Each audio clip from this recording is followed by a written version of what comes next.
कहानी अंधों की सूची।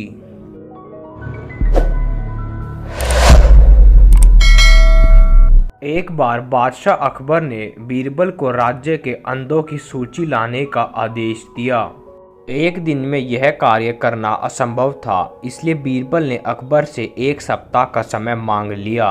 अगले दिन बीरबल दरबार में उपस्थित नहीं हुआ। वह एक थैला लेकर नगर के हाट बाजार में गया और बीचों बीच एक स्थान पर बैठ गया। फिर उसने अपने थैले से जूता निकाला और उसे सिलने लगा।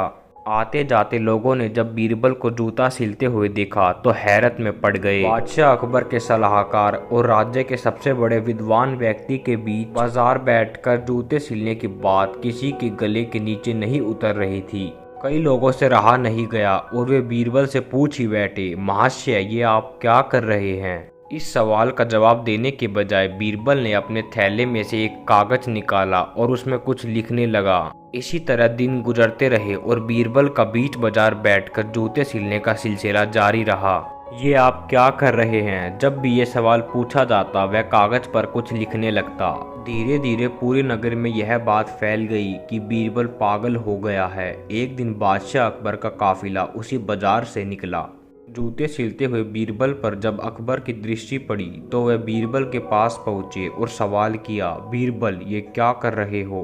बीरबल अकबर के सवाल का जवाब देने के बजाय कागज पर कुछ लिखने लगा। यह देख अकबर नाराज हो गए और अपने सैनिकों से बोले, बीरबल को पकड़कर दरबार ले चलो।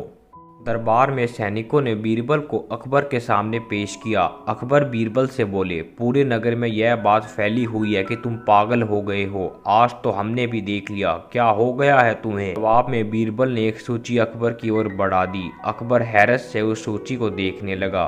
तब बीरबल बोला, जहांपना, आपके आदेश अनुसार राज्य के अंधों की सूची तैयार है। आज हफ्ते का आखिरी दिन है और मैंने अपना काम पूरा कर लिया है। सूची काफी लंबी थी। अकबर सूची लेकर उसमें लिखे नाम पढ़ने लगे। पढ़ते पढ़ते जब वह सूची के अंत में पहुंचे तो वहां अपना नाम लिखा हुआ पाया। फिर क्या वह बौखला गए। बीरबल, तुम्हारी जुर्रत कैसे हुई हमारा नाम इस सूची में डालने की? अकबर बीरबल पर बिखरने लगे। गुस्सा शांत करे हुजूर, मैं सब बता रहा हूँ, कहकर बीरबल बताने लगा। बादशाह सलामत, पिछले एक सप्ताह में मैं रोज बाजार जाकर जूते सिल रहा था। मेरा क्रियाकलाप हर आते जाते व्यक्ति को नजर आ रहा था। इस पर वे आकर मुझसे पूछते हैं कि मैं क्या कर रहा हूँ और मैं उनका नाम अंधों की सूची में डाल देता। सब आंखें होते हुए भी अंधे थे हुजूर। गुस्ताखी माफ हुजूर, ये सवाल आपने भी किया था, इसलिए आपका नाम भी इस सूची में डाल दिया। अब अकबर क्या कहते, वे निरुत्तर हो गए और उन्होंने अपनी हार मान ली।